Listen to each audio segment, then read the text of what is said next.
আজ আমি এই সুন্দর ডিজাইনের বেবি ফ্রকটি কাটিং ও সেলাই করে দেখাবো। এখানে আমি একটা কাপড়কে 4 ভাঁজে ভাঁজ করে নিয়েছি। খোলা সাইডটা আমার সামনের দিকে রেখেছি। এবার উপর থেকে 8 ইঞ্চি মাপ নিয়ে আমি একটা দাগ টেনে নেব। এখানে আমি গলার মাপ নেব 2.2 ইঞ্চি, গলার লম্বা নেব 3 ইঞ্চি, শোল্ডারের মাপ নেব 5 ইঞ্চি, আর্মহোল নেব 2.5 ইঞ্চি। আপনারা চাইলে গলার মাপটি 3 ইঞ্চির জায়গায় 2 ইঞ্চিও নিতে পারেন। আমি যেহেতু 5 বছর বাচ্চার জন্য জামাটি তৈরি করছি, তাই বডির মাপ নেব আমি 6.5 ইঞ্চি, বডির লম্বা নেব আমি 9 ইঞ্চি, আর কোমরের মাপ নেব 6 ইঞ্চি। এবার ভিডিওতে দেখানো নিয়মে গলা আর আর্মহোল রাউন্ড করে ফিতার শেপ করে নেব। কোমরের নিচের অংশে 1/2 ইঞ্চি রাউন্ড করে নেব, এতে ফিনিশিং দারুণ আসে। আমার বডি মেজারমেন্ট কমপ্লিট। এবার ভিডিওতে দেখানো নিয়মে আমি দাগ বরাবর কাটিং করে নেব। Body part cutting complete. এবার আমি ঘেরের জন্য 28 ইঞ্চি লম্বা আর 17 ইঞ্চি চওড়া দুটো কাপড়ের টুকরো নিয়েছি। যে কোনো এক সাইডে আমি 5 ইঞ্চি বরাবর একটা মার্ক করে নেব, আর নিচের দিকে 10 ইঞ্চি বরাবর মার্ক করে রাউন্ড করে টেনে নেব। এবার দাগ বরাবর কাটিং করে নেব। বডি পার্টে আলাদা করে পট্টি চোখ না করে আর্মহোল, ফিতা, গলা ডাবল ভাঁজ দিয়ে মুড়িয়ে সেলাই করে নেব। এভাবে দুটো বডি পার্টই সেলাই করে নেব। জামাটা আমি যতটা সম্ভব সহজভাবে বানিয়ে দেখানোর চেষ্টা করছি। এবার ঘেরের পার্টের সমান 2 সাইড আমি জয়েন করে নেব। কুচির জন্য আমি এখানে বেশি করে 4 ইঞ্চি চওড়া পট্টি কেটে রেখেছি, সেগুলো জয়েন করে নেব। জয়েন করে যে কোনো এক সাইড ডাবল ভাঁজ দিয়ে মুড়িয়ে সেলাই করে নেব।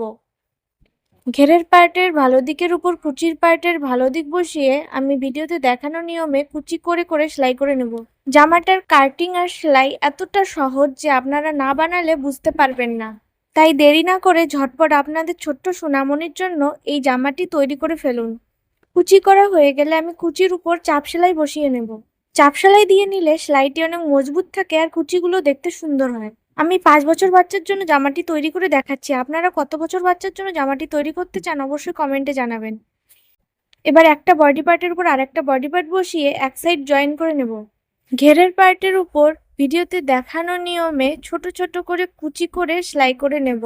আমি ঘেরের পার্টে আগেই কুচি করে সেলাই করে নিচ্ছি, তাহলে বডি পার্টের সাথে ঘেরের পার্ট জয়েনের সময় কোনো রকম ঝামেলা ছাড়া ঝটপট জয়েন করে নেওয়া যাবে।